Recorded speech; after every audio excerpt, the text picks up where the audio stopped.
তবে হ্যাঁ বন্ধুরা, আমরা আজ এসে পড়েছি ভাগ্যকুল ঘাটে। আপনারা অনেকেই আমাকে প্রশ্ন করেন ভাগ্যকুল ঘাটে কিভাবে যাব। ঢাকা গুলিস্তান থেকে আপনারা আরাম পরিবহন গাড়িতে উঠে, দুহারের গাড়ি উঠে আপনারা নামবেন বালাসুর। বালাসুর নেমে 10 টাকা অটো ভাড়া দিয়ে আপনারা সোজা চলে যাবেন ভাগ্যকুল ঘাটে। তখন এই ঘাটটি দেখতে পাবেন, আর সোজা যেটা দেখছেন সেটা হলো চর। আমরা সেই চরে যাব। আমাদের ট্রলারটি এসে পড়েছে, সবাই নামছে, এখন আমরা উঠব। আর ওখানে যেই ট্রলারটি চালায় সেই ছেলেটি টাইফয়েড জ্বরে কথা বলতে পারে না, কিছুটা বোঝা যায়। তো ওকে বললাম, কি খবর আরিফ, ভালো আছো? বলল হ্যাঁ ভালো আছি। তো বললাম যে চলো, বলল ওঠেন। তো ওর ভাষায় ওই বলল, তাই ওর ট্রলারে উঠলাম। উঠে চারিদিকে যে দৃশ্যগুলো দেখলাম আসলে খুব সুন্দর লাগে। দেখুন, একটি নৌকার পেছনে আরেকটি নৌকা মানে বেঁধে নিয়ে যাচ্ছে, আর আমাদের ট্রলারটি স্টার্ট করে ফেললো আরিফ। তার মানে আমরা চরে যাব। আজ যে ভাগ্যকুল চরে যাচ্ছি সেটি হলো শ্রীনগর মুন্সিগঞ্জ ভাগ্যকুল। এই ভাগ্যকুল চরে আমরা যাব।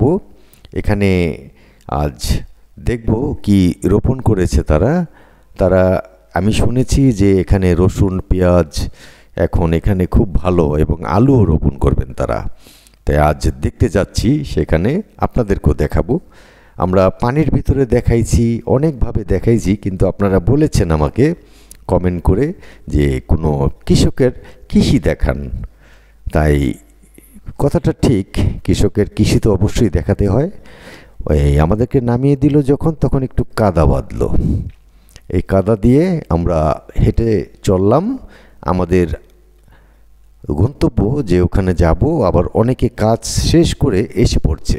আমরা আজ একটু দেরি করে ফেলছি। এই যে দেখুন, সেই ভাগ্যকুল চর শুকিয়ে গেছে অলরেডি। এখন এই যে যারা কাজ শেষে বিভিন্ন দেশ থেকে এসে এখানে কৃষির কাজ করে তারা চলে যাচ্ছে। তে আমরা আবার চরের ভিতরে যাচ্ছি। আনুমানিক তখন বেলা 2:30 থেকে 3টা বাজে। তা আমরা তারপরেও চরে যাচ্ছি, কারণ এর আগে আমরা আরেকটি চরে গিয়েছিলাম। এই যে দেখুন, চর কত পরিষ্কার দেখা যায়, কত সুন্দর দেখা যায়, মনটা জুড়িয়ে যায়। আসলে চর তো চর। আপনারা অনেক সময় বলেন আমাদেরকে চরের ছবি দেখান, তাই সম্পূর্ণ চরটা আপনাদেরকে আমি দেখালাম। এখানে এক খালাম্মা, উনি রসুন বুনেছেন এখানে। ওই খালাম্মার সাথে আজ কিছু কথা বলবো। উনি রসুন বুনে খুব লাভবান হয়েছেন, এবং রসুন প্রতিবারই বোনেন। আর গম কী কারণে বোনা হয় না সেটার ব্যাপারে তার সাথে একটু আলাপ করব, কারণ জানার বিষয় আছে, শোনার বিষয় আছে। তাই আজ তার মুখেই কিছু শুনবো। আপনারাও আমাদের পাশে থাকুন।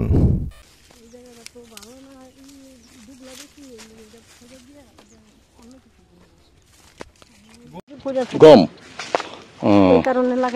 আগে কি গম এখানে হইতো? সব সময় হয়, এখন লাগাইলো হইব। মানে এখন কি গমের সিজন? আগে গম লাগাইতো, গমটা কেন করে না? করে নাই যে বাউইতে খেয়ালায়। বাউইতে খেয়ালায়। আচ্ছা, ধানও কি নাকি বাউইতে খেয়ালায়? হ্যাঁ, এই যে আমাকে ওই যে বুনছি, যে বাউইতে খেয়া। ধান বুনছেন আপনারা?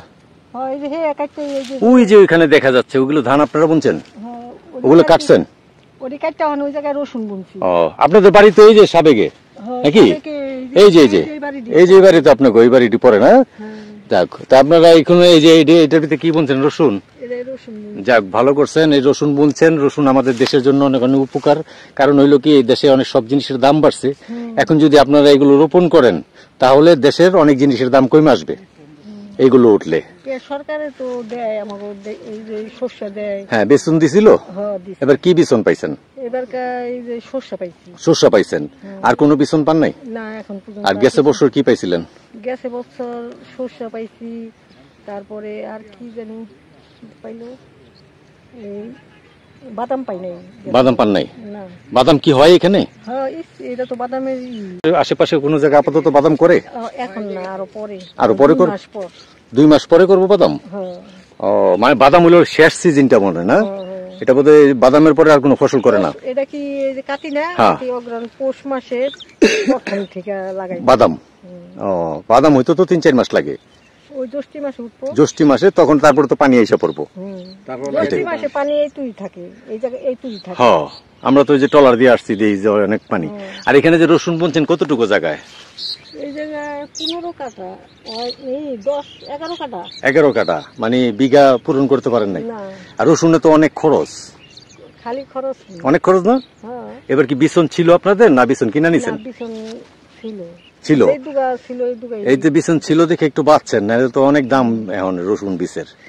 রসুনের অনেক দাম, অনেক দাম না? এই যে এই যে পেঁয়াজের দানার দাম, পেঁয়াজের দানার দামও বেড়ে গেছে গা। 8,000 রসুন এই পেঁয়াজ দিয়ে এই যে 22,000 টাকা করে বলে গেছে আগে। হ্যাঁ, এই কারণে পেঁয়াজ বুনতে পারলাম না। ঘরের ধানের ভাত খান না, এই 2 বছর ধরে ঘরের ধানের ভাত খাইতে পারি কেন? না। এই পানিতে জায়গা, পানিতে জায়গা, এই যে নিচে আমাকে, এই যে নিচের দিক দিয়ে বুনেন আপনারা? হ্যাঁ, ওই যে গাছটি না, ওই হ্যাঁ। নিচে খুব বুনি। এই লিগে 8 বছর বুনছি, পানিতে গেছে গা। হ্যাঁ। এর আগের বার বুনছি, পানিতে গেছে, এবার বুনি না। এবারে লেগে বুনেনি নাই, তারপর এই লেগে কিনা খাইতে হয়, নাইলে এমনি সব সময় ঘরের ধানে ভাত খাইতেন। কি ধান বুনতেন? আমরা বুনতাম, আমরা বুড়ো তো খাই না পোলা, মানে এর লেগে বুনতাম হলে এই যে ইরি, ইরি বুনতেন। হ্যাঁ, ইরি চালটা, তারপর 28 না, 28-29। 28-29 তো এরকম। আর রসুন কি গেছে বছর বুনছিলেন? কিরকম হয়েছিল রসুন? ওইসে আমি গেছে বছর এই যে অল্প বুনছি, এই খেতেই চিকন করে এটার অর্ধেক বুনছিলাম। ও, এটা 15 কেজি বুনছিলাম আর কি। 15 কেজি। এইবার কত কেজি বুনছেন? 2 মণ, এবারকার 2 মণ বুনুম আর কি। মাশাআল্লাহ। বুনছি আরো রয়েছে। তে মনে কতটুকু হয় জানেন? এই হিসাবটা জানেন না নাকি? আচ্ছা, যাক, তাও ভালো হইব আর কি, যেহেতু বিছন রাইখা দিছিলেন। 15 কেজি বুনছিলেন এর আগে, 15 কেজি বুইনা 2 মণের 2 মণ বিছনই রাখছেন, 1.5 মণের মতন বীজ বিক্রি করছিলেন। আর সবচেয়ে লাভ হয়েছে কোনটা? যে বিছনটা রাখতে পারছেন, তার জন্য লাভ হয়েছে না? এই বিছনটা রাখাতে, এই যে এখন বিছনটা রাখেন কিভাবে? বিছন রাখতে হইলে যেমন এই যে গাছটা না, গাছের এই যে পাতাডি না, পাতাডি এখন তো নাগাইথন কাটতে দিয়ে ই থাকবো, ডাট থাকবো। হ্যাঁ, ডাটটা ডাট সহ, তারপরে এই যে ঝুলাই ফিডাল ইয়ে লাগে। নিচে রাখলে হয় না, মাটিতে রাখলে হবে না, মানে এটা জুলাই থুইতে হবে। জুলাই থুইলে রসুনটা শুকাই যাবো গা, শুকাই গেলে সেটা বুনলে আবার বিছনটা হয়ে যায় না। আর ডাটটা কাটতে হবে যে কারণে, পাতা কাটতে হালাই দিতে, নাহলে পচে যাবে, নাহলে পচে যাবে। বাইন্দা একটু রাখছি, বাইন্দা ঝুলাই ঝুলাই রাখছি। ও, রসুন। আসসালামু আলাইকুম। এই জন্যই রসুন নাকি বোনা? তাই গাছ সহ আমরা ঝুলে রাখি। গাছ সহ ঝুলাই রাখেন? ও, তাই বীজ নষ্ট হয় না। নষ্ট হয় না? আর যদি গাছ সহ না রাখেন তাহলে আমরা যেমন মাছা পাইকারি আবার ওটা মিশা হয়ে যাবো গা। মিস হয়ে যাবো গা। মিস হয়ে যায়। ও, কতদিন রাখতে হয় এটা? সমস্যা নেই। 1 বছর রাখলে কিছু হয় না? জ্যৈষ্ঠ মাসে রাখছি, হ্যাঁ, এই যখন নামাইয়া এই যে লাগাইতাছি। আচ্ছা, তা ঠিক আছে, ভালো থাকেন। হ্যাঁ, আসসালামু আলাইকুম।